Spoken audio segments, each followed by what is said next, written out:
right? Because after Hanukkah, who's talking about Hanukkah? Now we're already getting ready for Purim.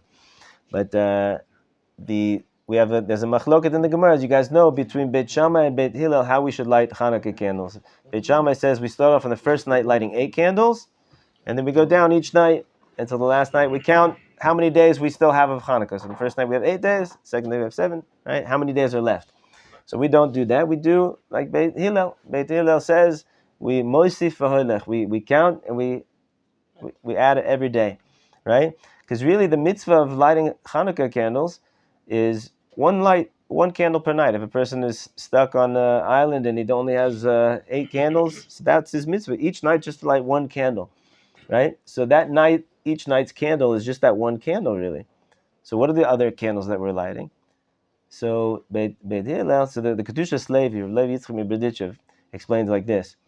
He says, you're not just lighting today's candle, you're also lighting yesterday's candle. And you're also lighting the night before that candle. Each day. Why?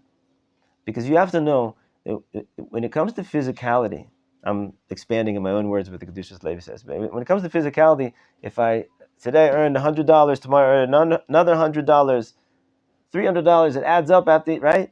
I'll never forget. Do you guys remember the whole Bernie Madoff thing? Mm-hmm. Right? Millionaires. I knew people that lost everything. It's unbelievable. It's unfathomable that a person can work their entire life, 30, 40 years, and then in 1 minute it's gone. Right? So that's only true on a physical level. Only on a physical level can a person lose something of value. But on a spiritual level, everything that you ever have accomplished, everything that you've ever done and achieved, it stays with you forever. Forever. There's nothing that you could do. Matter of fact, we learned about it in one of the midot that a mitzvah, that this whole world is not enough to give a person a reward for even just one small mitzvah that he does. Right? It's always with you. So even if a person goes off chas v'shalom afterwards and he does all kinds of bad things, but all of those mitzvahs, all that goodness is with him. Sometimes a person feels that I build up a certain level of spirituality or of goodness, I got momentum going, and then I fall. And when I fall, I feel like I've lost everything. I don't remember those good thoughts that I was having. I don't remember that positive attitude that I had. I don't have access to it right now. And I don't remember all those divrei Torah that I learned. It's gone. So that's just an illusion. Right? That's what we learned from the Hanukkah candles. The Kedusha Levi says you have to know that the light from yesterday, it's not today's mitzvah. That's from yesterday. It's with you today. It's still shining. And we have to do 8 days to remind ourselves. 8 because 8 is above nature, because we have to break our nature, so to speak. We have to rise above our nature to realize that everything, it's all with us. And therefore, what are you supposed to do once you realize that? Be happy. It's gewaldig. It's great. What could be greater than that? Right? Everything, to know that I'm a wealthy man, so to speak. Right? I've got so many. Everybody in this room has done so many good things in their life. Right? Even if you compare yourself to the tzaddikim, that there's books written about them, so maybe we don't compare to them how many good things they did there. But every one of us has done millions and millions of amazing good things in our life, even at the smallest thing, and all that is with us. And all these words of Torah, like we're saying right now, right? Sometimes afterwards you come out of a shiur. Hope not this shiur, but a lot of times you come out of a shiur and you're like, wow, that was great. The rabbi was really entertaining, but I don't remember anything he said, right? So he says it's not worth it, right? It's good entertainment, but it's not. I need to come away with something. So, B'ezrat Hashem, I hope that we always come away with something. But even if you don't feel like you're coming away with something, every hour that you sit and you learn Torah, every minute that you sit and learn your Torah is so precious. It's so valuable. It's filling up your bank account, so to speak, of your neshama for eternity. Okay, that is the introduction. Hanukkah is still with us. That's why that was why it's still relevant. Okay. So we are on the last 2 midot. We're learning Sefer Tomer Devorah. We're in hopefully today we're going to finish the first chapter. And we've been learning the 13 midot of Rachamim, the exalted expressions of Hashem's compassion and love, and how they apply to us and how we should try to emulate those in our life and our relationships with other people. So I can't remember if we did the 12th one or not. It's short, so I'm going to do it again. We did the 12th one. We did it? Yeah, we did it. Okay. So just a 1-minute reminder, Asher nishbata lavotenu, that we talked about being upright and straight with people right, and giving goodness just from a place of straightness and uprightness, like Yaakov. We talked about Chesed LaAvram, people who are exceptional, whether they're Torah scholars or whether they're amazing people, whether they have something that they really shine in. So you should especially be kind to them and those should be your inner circle, right? People that are trying to excel in goodness in this world, right? Not goodness like on a physical level, on a spiritual level, emotional level. That should be your inner circle. Those are the people you want to be influenced by.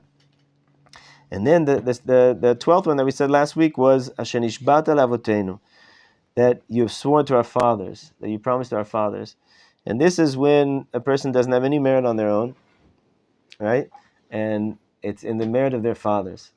You say, look, he's not behaving well, but I know his father, and his father was a good man, right? And so to speak, and so I'm gonna be kind to him because of the goodness of his father, right? So every one of us is the Bnei Avram, Yitzchak, and Yaakov. I saw in a parish that you guys know that in the tefillin, I don't know if you've noticed, if you've looked, but on one side of the tefillin shel rosh, on the head tefillin, there's a shin with three heads, a regular shin, and on the other side is with four shins, and with four branches. Right? You guys noticed that before? Mm-hmm. So if you haven't looked at tefillin closely, right, you wouldn't notice. So you would be surprised how much is written in the world of Kabbalah about the importance and the significance of those two shins. But one thing I can tell you practically that you should do every day when you put your tefillin on, for those who put tefillin, is that it says in halacha that you should look at them. You should gaze at them for just a second before you put on your tefillin at both the three-headed shin and the four-headed shin.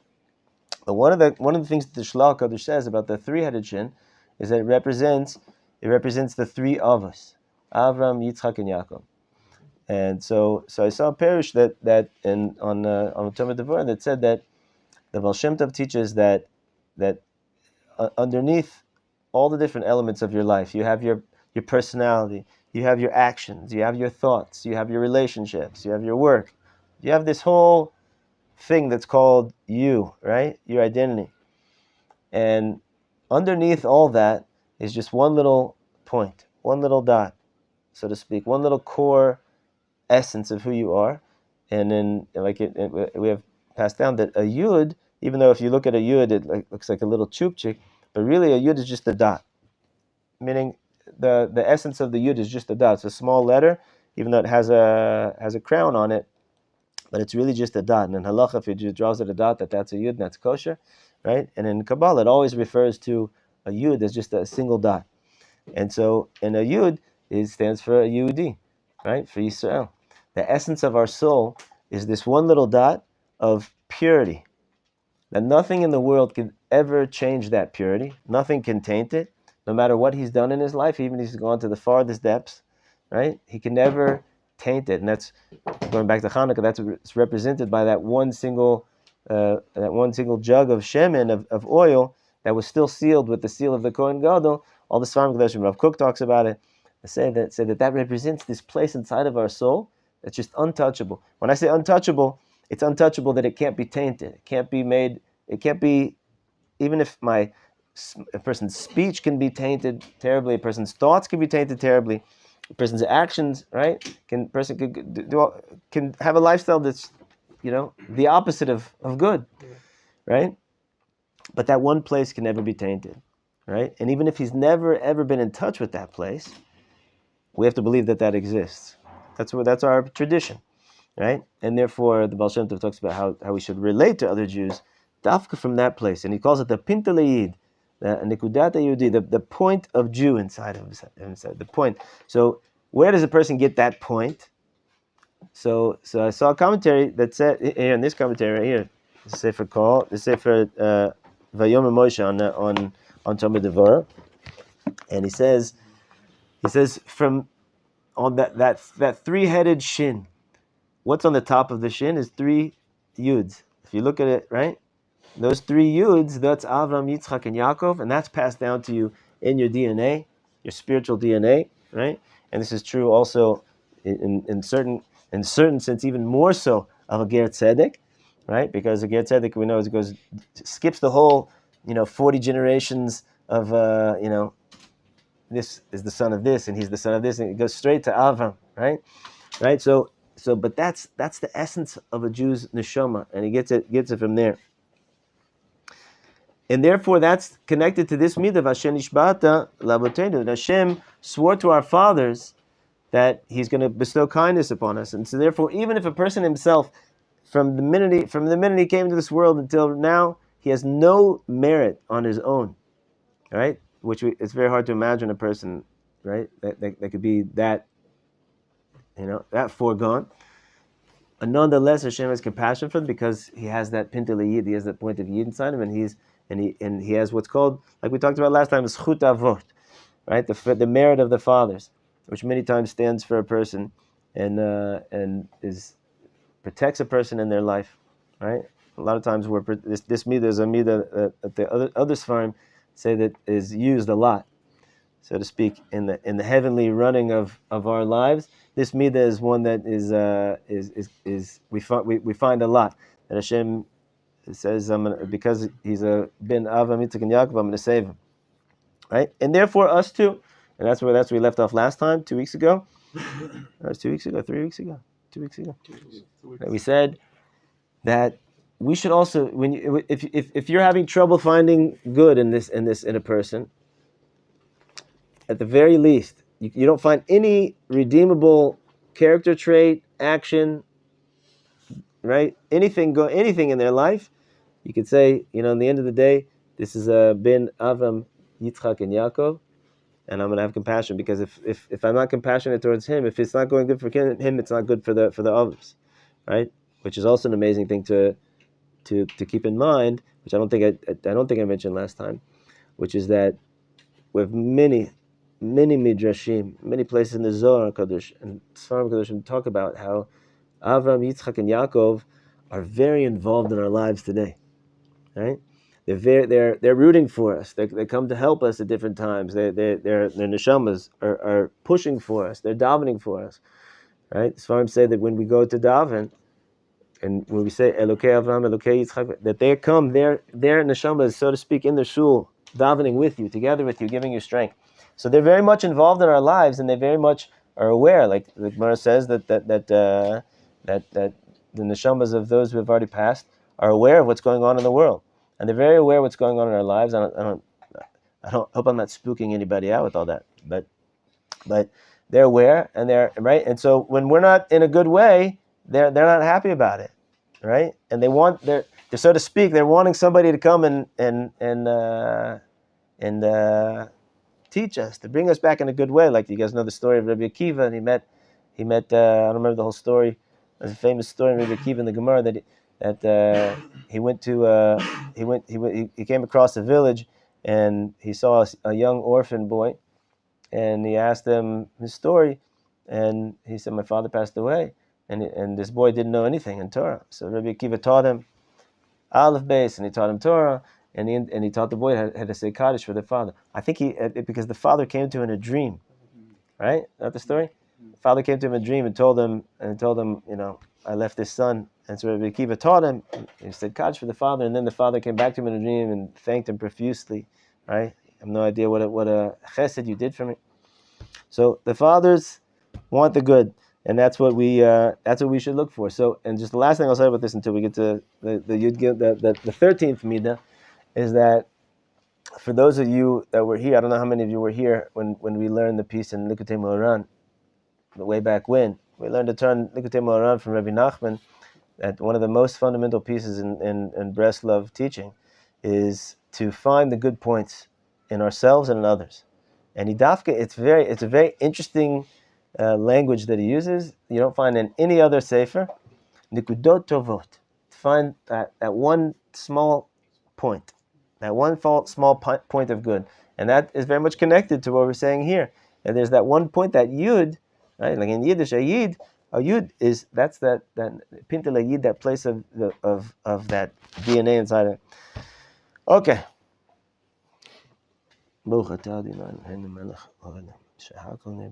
Amen.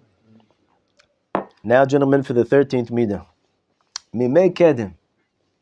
From the days of old, from the days of yore. I don't know how you'd say that, right? So, Harei midah sheyesh lakadosh baruch hu misa.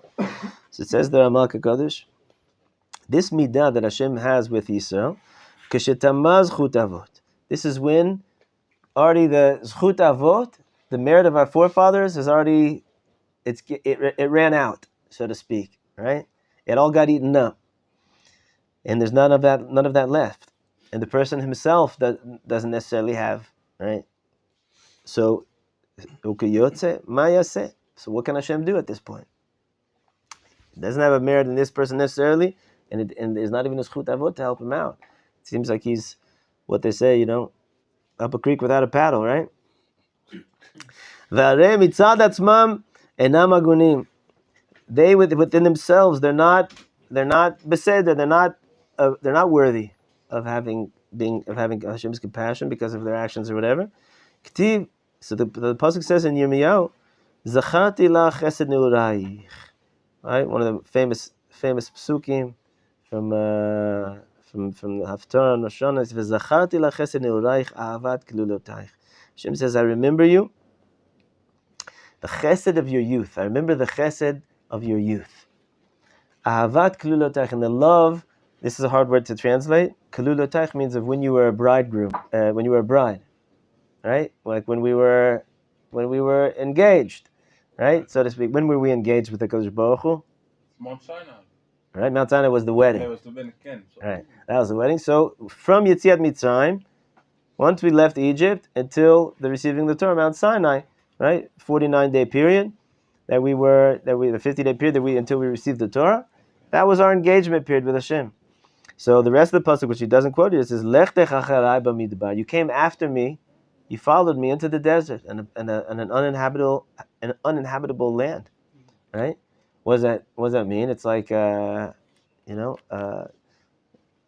a kala was married to a husband, it was engaged to a man, and he says, I don't have a dime, I don't have a nickel, I don't have a shekel, right? I don't know how I'm going to support you. And she says, I'm with you. We're going, right? So because Baruch is not like that, of course. Hashem has all the dimes and all the nickels and all the shekels, right? But we went out, we did something crazy. 3 million people to go out into the desert, right? With a couple of matzahs, right? How many bottles of water? That was before the days of bottled water, right? As far as I remember. I remember when bottled water, right? When I was a kid, you didn't go to the store and get bottled water. At least in America, I don't know. Maybe in Ukraine it was different, I don't know. But point is, Kodesh Baruch Hu says, I remember how you were so dedicated to me. Back then, even if right now you're not. Right? That's the pasuk. I remember the love of your youth. Mamash zocher Kodesh Baruch Hu yomei kadmonim. Hashem recalls the days of old. Ahava shaya mikodem, the love that there was before. Right now, he's not worthy. Right now, he's not even worthy of the zchut, the merit of his fathers. But I recall way back when, u'menachem al Yisrael, meaning it might not even be on this person's own particular goodness when he was young. It might be of Am Yisrael's love, right? There was that momentous, earth-shattering, changing experience where a nation came out into the desert and chose God and chose to live a life of holiness and not to just be sucked into this world and just flow with the world, but to choose something higher than that and to dedicate themselves to that. That changed history forever, and we won't go back. And now even if we get lost on the way and forget about that, right, as an individual, as a nation, because Baruch Hu says, I'll never forget that. I'm always going to be committed to you and have compassion to you because of that. And therefore Hashem has mercy and compassion on Am Yisrael. And then Hashem also reminds all the mitzvot that a person has done, or that Am Yisrael has done, and from the day that he was born, right? And when you're talking about the day that he was born, when does a person become obligated in mitzvot? At what age? At bar mitzvah. So why are you telling me? You should say from the day of my bar mitzvah, right? What mitzvah can a baby, that's 6 weeks old, do, right? So he says also, V'chol midot tovot, shekadosh baruch hu manhig b'hem ba'olamot. Every midah tova, every kind of good midah, character trait, every good way to be in this world that this child was. I can't tell you how much joy has happened in the world from a baby's first smile, right? At 6 weeks, and then everybody says, no, it's just because he has gas, right? No, it was a real smile. He saw me, right? All these arguments. So just a smile, to get a smile out of the baby, right? You see a grown man, who's an executive in a company, and he's in a suit and a tie and fancy and cuffs, and he's on the ground crawling, making faces and and noises to try to get the baby to give him some attention, right? And the baby gives him attention. It melts the heart. It melts the heart, right? That smile, because I remember that smile when you were a baby. What are you talking about? As a little baby, I remember that smile. I remember that hug. Right? We have a baby. Our youngest right now is 2.5, and she's in this adorable talking phase where she asks for things in a really sweet way. And sometimes she'll say, "Toda rabba, Abba." Just you're just like, that's it. I got all my reward in this world, right? It's the sweetest thing in the world, right? So those midot tovot, those are mitzvot. HaKadosh Baruch Hu remembers that, right? These are the midot that Hashem wants this world to be filled with. And okay, now the person is an adult, and then they're a nasty person, let's say, chas v'shalom. But I remember when they were a baby, right? Umikulam oses kula, and this is the most amazing thing. And from all those things, all the remembering of Am Yisrael's love from back in the day, and remembering this person's good midot and the mitzvot that they did way back when, even though they totally abandoned them now, maybe I'm talking extreme cases, but he takes all those and he wraps them together. Umikulam oses kula, he makes a segula. A segula is like a treasure. Right? He makes something. Also, when you talk about skuli, you talk about an intrinsic or an inherent, almost like a magical power. But not magical, because we don't really believe in magic. It's HaKadosh Baruch Hu put a healing something in there. Kind of like if you take a particular tzemach, an herb that has some type of healing element, or helps a person be awake, or helps a person fall asleep, or helps a person be calm, right? That means we would say that there's something, that's the segula of that herb, of that mineral. That's the segula, that's the power in it. So the power in all these things, Hashem makes this thing that doesn't really exist. And he gathers all these things together, and he makes this powerful segula to bring, that allows him, so to speak, to open up the channels of compassion on this person. Right? Ve'arei ze midah kolelet kol hamidot kulam. And he says here, this midah really includes all the midot in the world, as explained in a particular section in the Zohar Kodesh. So in this commentary in the Vayomer Moshe, he says that what that means is that because Hashem takes every possible, he scrapes, so to speak, at the bottom of the bucket to get every possible way to be able to have something worthy, that this person should be worthy of receiving this compassion, right? Which comes to show you that, why is Hashem working so hard? Right?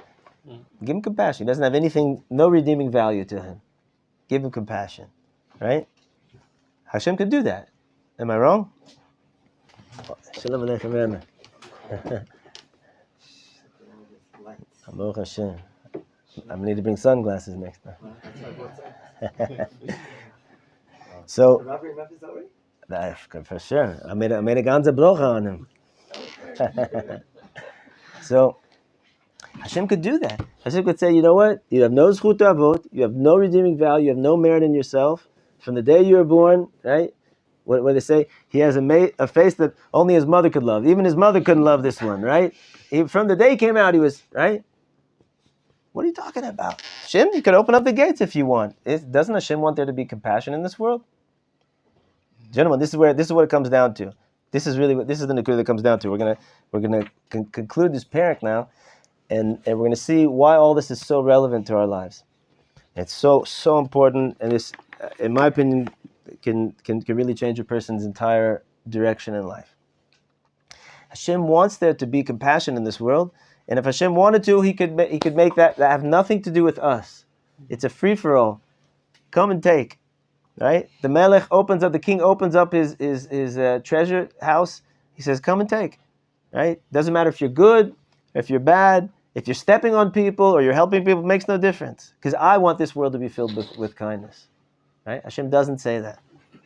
He says this: I want the world to be filled with compassion and kindness, and I want you to be the one to do it. I want you to be the one to do it. Hashem has no lack in His ability to give us kindness for free. Matnat chinam. And the tzaddikim all said, I don't want matnat chinam. I don't want a free gift. Right? I mean, I don't want handouts. I want to work for it. Right? So Hashem here, He's saying, gosh, this guy's really not working hard. He's really not doing anything of value. I'm going to scrape together a way to show that he is worthy of receiving my compassion. Right? And the reason why Hashem does it, this is Ramak doesn't say this, but this is implicit here, is because Hashem is saying, it's your job really to be compassionate in this world. I'm teaching you how to do that. I'm going to teach you how to do that, even in difficult situations, right? Because for us, it's very tit for tat in this world. That's how we view it. And Hashem is saying, no, go me'ali me'ever, go over that. Be bigger than that. Be like me. Connect yourself to me and be giving in this most amazing way. It's especially relevant for a chatan. So HaKadosh Baruch Hu says, so I'm going to show you that I have to find also merit in you, because it has to be something that you're doing. Otherwise, you wouldn't learn the lesson that this is relevant to you. You would say, yeah, my Abba is very giving. Avinu Sheb'Shamayim. Like I was in India once, and I was in a rickshaw, a little taxi, and the guy struck up conversation with me. In America, you say, what's your name? Yankee. What's your name? Moishi. What do you do? What do you do? Right? So in India, they say, who's your God? Right? There's a lot of them over there. He said, who's your God? I said, I don't really know how to answer that, but I guess I'll say like this: my God is the God of all gods. Right? and so he said, he wasn't like moved at all. He was like, oh, that's cool. He pulls out from the rear view mirror. He's got a picture of, he's like, this one's mine, right? Okay. that was a conversation. Right? Hashem says, this is relevant to you. This is your job. This is your job to bring this kindness in the world.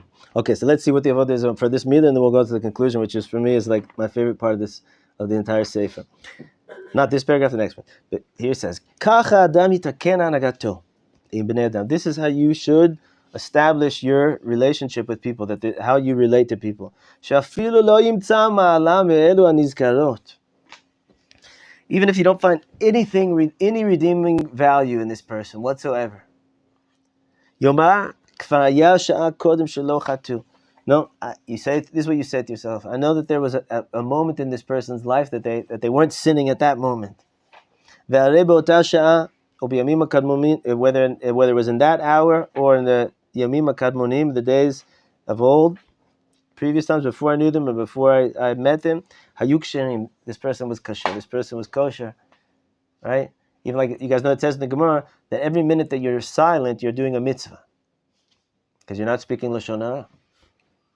Right? So you say, oh, come on. A mitzvah? Yes, a mitzvah. Givaldik. Was this person ever silent in their life? I'm sure they had a moment of silence at some point. Right? At that moment, they weren't, killing anybody, and they weren't stealing. At that moment, they were doing a mitzvah. For that, right? They're worthy of my compassion. And you should remember the good that they did when they were young, when they were babies. Remember them when they were infants, right? And with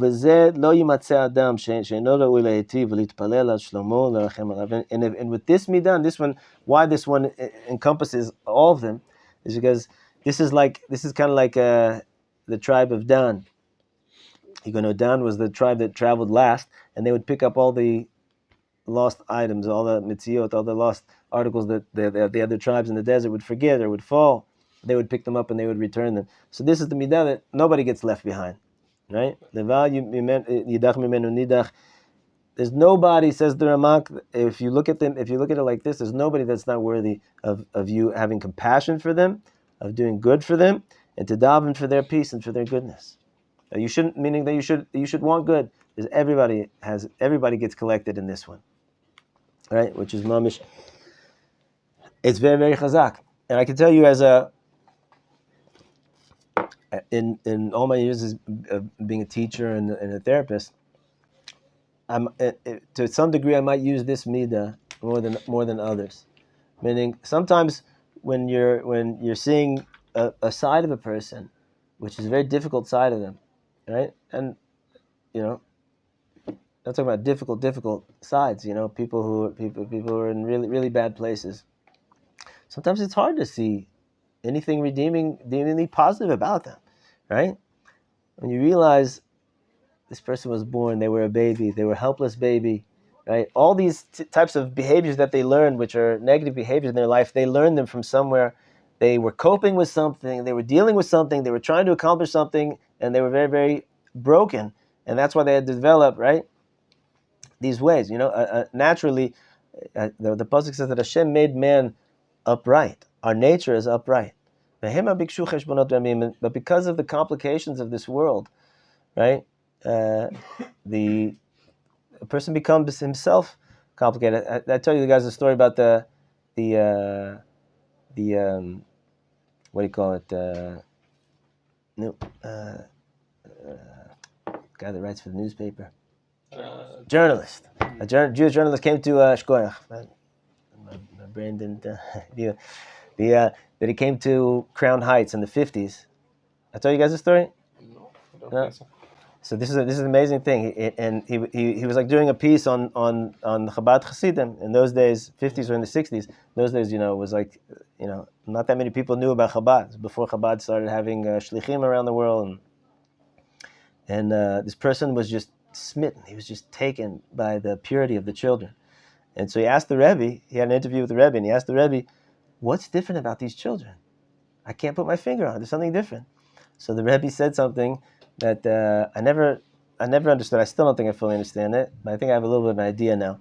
As he said the difference between them and the ones that you're familiar with is that they don't have wrinkles in their eyes. They don't have wrinkles in their eyes, right? So I was in a conversation with a dear friend of mine the other day. We were talking about how when children come into this world, babies come into this world, they're so pure. They don't have any wrinkles. Right? I mean, on their feet they have little ones, but that just like their bodies don't have any wrinkles, and their skin is so fresh and soft and pure, and their experience of the world, their laughter. There's nothing more pure than a child's laugh, right? And it's just all just so, it hasn't been touched yet. It's like that nikudah, it's like that yud without any layers on top of it, right? And the reason why people love babies so much, one of the reasons, is because I want to be attached to that place. I had that place inside of me. We all have that place inside of us. It's still there, but I want to be attached to it, right? And then once the kid gets a little bit older and learns how to, be a trickster and try to, get attention and all that kind of stuff, we're like, oh gosh, I thought that this one I was going to be able to save. Oh, shalom aleichem. I thought this one I was going to be able to save, but and parents can feel bad about that, and right. But the reason why we love babies is because of that. Is that I want to be attached to that, right? And then the older we get, just like we get physical wrinkles in our skin, right? So we also get wrinkles in our actions, in our words, in our ways of thinking, right? And like the Lubavitcher Rebbe was saying, in our eyes, our way of seeing the world, right? What does that mean? Wrinkles. It's old. It's not going to change, right? Just like that wrinkle will never come out of a person's skin, right? And as much as they're trying, maybe they have surgeries. I don't know today, but they're not going to be able to stop that this is the way that the world goes. Isn't that Botox? Yes.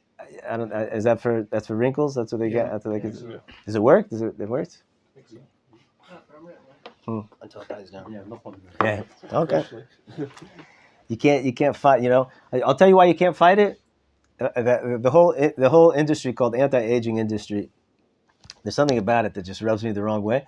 I get it. We want to live and we want to be healthy, and it's great. But because you guys know that Avram Avinu is the one. It's his fault that we get white hair and that we get a little bit old. You guys know that? It's Avram Avinu's fault. He davened because everybody was saying Yitzchak looked exactly like him, and everybody was saying they didn't know who was the father and who was the son, right? And who to give the cover to. So there should be a thing called zikna. A person should get old, right? And in some places in the world, it's considered a very beautiful thing, right? There's some cultures in the world where people lie, not just kids when they're like how old are you? 16 and 3/4, right? Because they want to be old. No, but then all of a sudden at like age 30, how old are you? Don't ask a woman how old she is, right? All these things, right? And in some cultures, like 60 years old, they'll lie unless I'm 80, right? Because it's considered a beautiful thing, right? That's the glory. That's the glory of a person. Okay, let's get back on track here. Now we're going to conclude this chapter, and guys, be with me here. This is mamash unbelievable. Ad kan hagiu 13 midot. Until here, now we've completed the 13 midot. Maybe next time we'll just do a little summary of them again, just to remind, if you guys want. Shebehen yeh adam domeh el kono. And these are the ways that a person should emulate his creator. This is how we should be like God, right? Even though Hashem has all kinds of midot, but in these 13 of Hashem's compassion, this is the essence. This is the deepest essence, the highest essence of Hashem that we have the ability to grasp. Meaning, if Hashem, sometimes it says in Tanakh, Hashem is a jealous God, which we don't know what even that means, right? Meaning Hashem sometimes brings difficult things in the world. That's a part of Hashem's relating to us. Yeah, but that's not the essential part of what He's doing and what He really is and how He really relates to us. It's like if a father has to punish a child for right. They didn't whatever they did something and that has to keep them home from school from going out. You can't play with your friends this afternoon or whatever it is, right? So if the child thinks this is the only way that my father is with me, so they don't realize that their father is also the one that takes care of you and loves you and is very kind to you and right, all that. But just right now, in order to help guide you, I need to do this, right? So the ultimate essence that we can understand of HaKadosh Baruch Hu is the midah of Keser, and therefore that's what we should strive for. Shehem midot shel rachamim elyonot, that these are Hashem's exalted compassion, the midot of exalted compassion. Usgulatan, and this is the punchline. Remember we said the word sgula is I guess I would say like the active ingredient, or what's the hashpa'ah, what's the influence that this has, right? If I eat passion flower leaves, it's going to make me tired at night. If I have I don't know, whatever, if I have fish oil, so then it's going to do something to my brain, right? What's the sgula of a person bringing these midot into the world, of him emulating these midot? Kamo sheyeh adam mitnaheg lamata, just like a person behaves down here in this physical world, then you'll be zocher to open up that gate for you above. I'm going to repeat it. How a person behaves down in this world, that's what opens up the gate of the higher worlds, and that's what brings that into his own life and into the world. You guys hear that? Mm-hmm. Yeah. Do I want chesed in my life? Yes. So let me get busy doing chesed. Do I want kindness in my life? Yes. Let me be kind. Do I want joy in my life? Yeah, let me put on music and dance, even if I'm not feeling it right now. It'll get me there, right? I have an effect on the spiritual world, right? Some places they call that karma, I guess. I don't know. I don't really know, but that's the colloquial term. I don't know exactly what the original. Once I knew, but I don't know anymore. But the world that you want to live in, that's the world that you need to start living. That's the way that you need to start being, right? You want calm, be calm. Bring in calm, do calm, right? You want love, be loving, right? Do I want all kinds of other things, negative things? No. And I'm trying to get away from them, so I have to stop behaving that way. I have to stop thinking that way, right? This is a life-changing sentence right here. Do you guys realize why it's so life-changing? Am I making it clear? Should I speak it out for another 20 seconds? You have the ability to design the world that you're living in, gentlemen. You have the ability to change the world. And it really happens. Have you ever met like a really kind, loving person? Isn't it so nice to be around them? Right? What do you think it's like after you leave and he walks off and he's still that kind, loving person? He's going being kind and loving everywhere he goes. What do you think it's like to be with him? Everywhere he goes, it's kind and loving. Right? Everywhere he goes, people are saying, gosh, it's a geschmack to be around this guy. It's a pleasure to be around this guy. Right? He's bringing that into the world. Right? Sometimes you see this, unfortunately, sometimes the only thing you can only realize the effect is at a person's funeral. And 1,000 people come out and say, oh, he was like this and he was like that. And you didn't realize this was an angel that was walking among you. Right? We have the ability to change things in this world, gentlemen. That's the bottom line of Judaism. Bottom line of Judaism. And this is so empowering, that sentence. What we do, how we behave down in this world, we open up the gates spiritually on the worlds above. Mamash kifi mashit naheg. Exactly how we are in this world, kach mashpia milamala. That's what we open up above, right? It's like if you're in the break room of like the weather and you're in charge of the weather, right? You go, okay, Africa, rain. All right, and you get to push the buttons. That's what the Rebbe is teaching us right now, right? Mamash kifi mashit naeg kach mashpia milamala. The way that you are, that's how you change the world. That's how you do it. We got the secret. Now we can do it. The gorem shota midat ta'ir ba'olam, and you cause that midah, and you don't just bring it upon yourself. You cause that midah is shining in the world. It's mamish unbelievable. Now, I have to tell you, yeah. Don't we see the opposite all over the place? How do you see that? Well, you see like people that are. First of all, I love the question, but go ahead. I mean, I'm just thinking that because I relate and I think there's a huge power in it, but I'm trying to really understand it because we so often see like wicked people who are like showered in kindness from the world around them, and so often we see tzaddikim who are tortured beyond belief in the world around them. Right. So it's like, how can we reconcile those two? Excellent question. Things? Excellent Or maybe question. I'm misunderstanding what he's saying. No, you're understanding perfectly. But it is two different things. Meaning, he's not saying that like, hey, give tzedakah with a full heart to this guy, and then like Mashiach's gonna come and the whole thing's gonna, right? It's not an immediate universal effect that you can see, and many times it's not even it doesn't have an effect that you can see directly in any part of your life, right? A lot of times a person forgoes something, and he's being the bigger man, so to speak, and he doesn't see that he gets any benefit or reward from that directly in his life. So this is our masor, meaning this is something that we believe in very, very deeply, that this is the truth, even though we don't see the effects of it. However, you did bring up another subject, which is like something that Chazal even said in Pirkei Avot, that one thing that we can't understand is the suffering of the righteous and the reward of the good that the wicked get in this world. That's something that we can't fully understand. But what we have passed down universally from all of our rabbis is that, even from Chazal, in many places, is that, and we learned it earlier in one of the mitzvahs earlier, is that just like a mitzvah, all this world is not worthy. Even if I would give you 15 castles and all of Jay Leno's cars and planes and everything, right?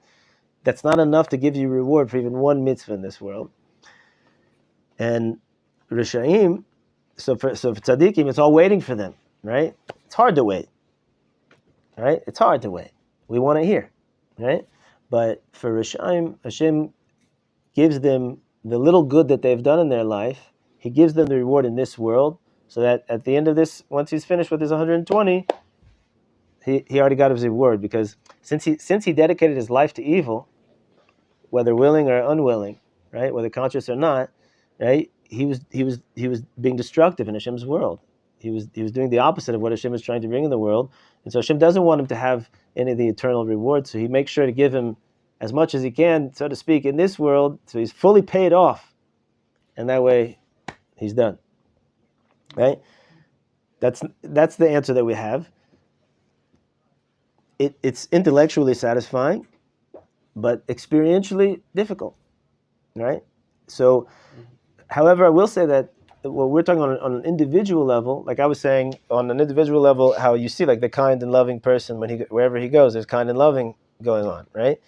And so too in your own personal life. So even though you might not see the global effects of that, right?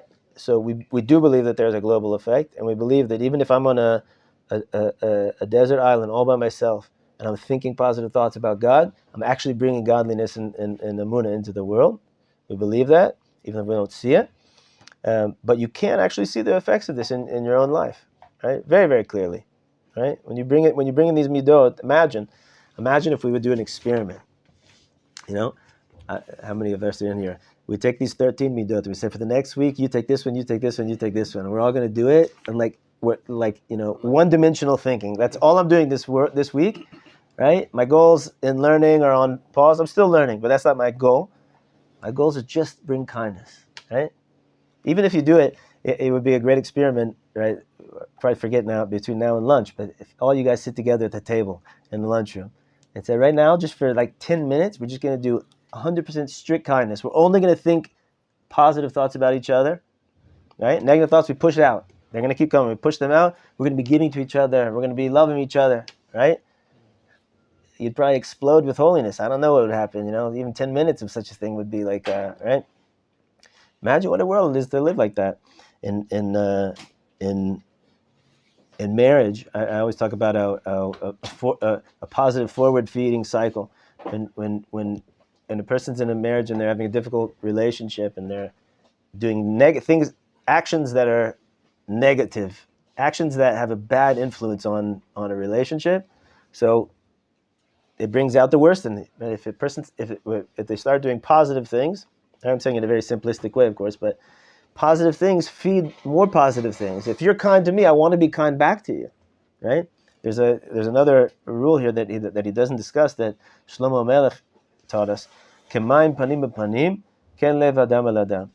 The pasuk says that just like when you look in the water and you see your reflection, so it's an automatic thing. It can't not happen, right?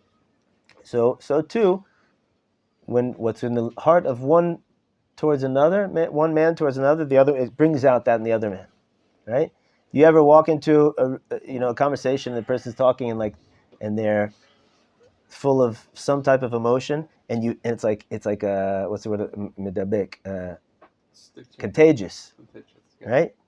You just catch it right away. They're intense, they're not settled, they're anxious, and you feel it right away, or they're super happy, right? Or they're angry and you feel, we feel people. Matter of fact, this is amazing. This is mamish, unbelievable. Is that you guys know that the electromagnetic field in our bodies have electromagnetic fields, and the strongest one in our body comes from our heart. And today they're able to measure that electromagnetic field. That's how they do what they call an ECG. Right. So, but they can measure. You can actually feel what's in a person's heart, physically. That's how they know that when a baby becomes and it's about Dalet Amot, it's about 4 feet around them. So when the baby's crying, and then right when they get near their mother, right? People used to think it's because they smell the mother, right? Maybe, I don't know, but they know that now their heart rate actually syncs in with each other, and when the baby's feeling deregulated with some type of negative emotion, right when they just get into their mother's vicinity, and they've tested this by having the child not see their mother, right? They automatically sync up with their mother, with their mother's heart, and they start, pounding together. And so it's an amazing thing. So Shlomo Melech says it's an automatic rule of nature. What I come with as an emotion towards you, it's going to pull it out of you, whether you like it or not, right? How you respond to that is it's a free country, you do what you want. But right, if I come with anger, so you can be combative, or you can be protective, or you could be right. If I come with love, right, so you can be also combative, or you can love me back, right? But you will feel what I have in my heart towards you. You will feel it, right? You have to be a person that's in touch with your feelings to to be able to really sense those things, right? But that's a rule. That's a rule of nature. So again, if in your direct, I don't know. I hope I answered your question, but in your direct experience, you will see in your relationships, you can see how this has an impact. But more than that, the emunah that it's having this global impact and this big impact, it's a leat. It's a slow impact, and that's emunah. We don't see the results of that. Last paragraph. You guys will give me just another 3 minutes to finish this last paragraph. Is that right? Sorry. Whoever needs to go can go. And therefore, since this is so fundamental, and we have the keys to change the world through this, these 13 midot should never leave the sight of your eyes and of your intellect. You should always remember them. The pasuk lo yasuf mipiv, and you should memorize the pasuk. It should always be coming out of your mouth. You should always have this pasuk ready to go. Kadesh yelo lemazker, so that you can remember it. Kasher yavolo maaseh shitzarech leishtamesh b'midah achat man yizkor. That when you get into a situation where you're going to have to pull out one of these midot, right? This is kind of expertise, right? Oh, now I'm pulling out the midah of mimei kedem. Now this is a situation where I have to do zchut avot. I'm going to pull out the midah of asher nishbata lavotenu. This is a midah of titen chesed titen emet liYaakov, right? So, meaning there's fine nuances between all of them. For us, we're kind of more understanding at a general level, which is empowering enough. But says the tzaddik that we should memorize it, we should know and become experts in this. Yeah, I know this situation. This is dependent on the midah of sherit, right, or Mikel Kamocha, right? I don't want to leave this. I don't want to lose this opportunity. I'm going to use that midah right now. Meaning, this is mamish unbelievable. I wish we had another 2 hours, but we'll just try to do it in 80 seconds or so. That Hashem created this situation for me right now. This person's being a jerk, right? So what do you say? What do we say? We got cut up on the fact that he's a jerk, right? Forget about him. Forget about and why he's doing it and have to psychoanalyze it. HaKadosh Baruch Hu created this moment for me right now because he wants the midah of whatever midah it is, right? Asher nishbata lavotenu mimei kedem. He wants me to bring this midah right now. That's the opportunity. Just like a person comes to ask for tzedakah, if you have money to give him, right? So you should give him. You should give him. It says in the halach, if a person comes to ask, right? You should give him, right? And it says in the Zohar, when Hashem loves a person, and he wants to send you a gift, so what does he send you? He sends you somebody to ask from you tzedakah, not necessarily monetary tzedakah. Somebody to ask something from you. That's a present from God. What are you talking about? He's bothering me. I'm in the middle of doing something right now, and he just wants you now. It's going to be a whole 2-hour conversation, and etc., etc., etc. HaKadosh Baruch Hu wants that in the world right now. So he created this whole scene for you to bring that out. Don't pass it up. Right? Aren't you the same one that wants this world to be a beautiful world? A world that's filled with godliness? Well, here's your chance. Mamish Gewalt, right? You guys feel it? I don't know. I'm feeling it very strongly today. It all culminates in this paragraph, like, because you realize how much.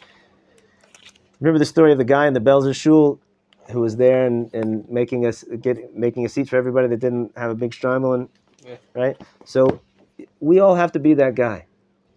Not in the Belzer Shul, wherever you are, right? Wherever you are in a situation where you can bring kindness into this world. In yeshiva, there's countless opportunities to bring kindness in this world, right? And one of the reasons why Kadosh Baruch Hu gave us the mitzvah of getting married. You guys know what the mitzvah of getting married is. The first mitzvah in the Torah. It's not to get married; it's to have children, right? But in order to be able to be married and to have children, so you have to have a marriage, right? And in order to have a marriage that's functional, ultimately we have to be developing ourselves in this way of kindness and compassion and being loving and bringing that into the world. And because Baruch Hu created that mitzvah in a certain sense for us to have the opportunity to do it at an ultimate level, because it's easier to do it in your workspace or in yeshiva, but like in your most inner space, it's much more difficult. But it's because Hashem wants us to become perfected in that, right? And le'at le'at, we're going to take over the world with that kindness, gentlemen. Don't tell them that I said that.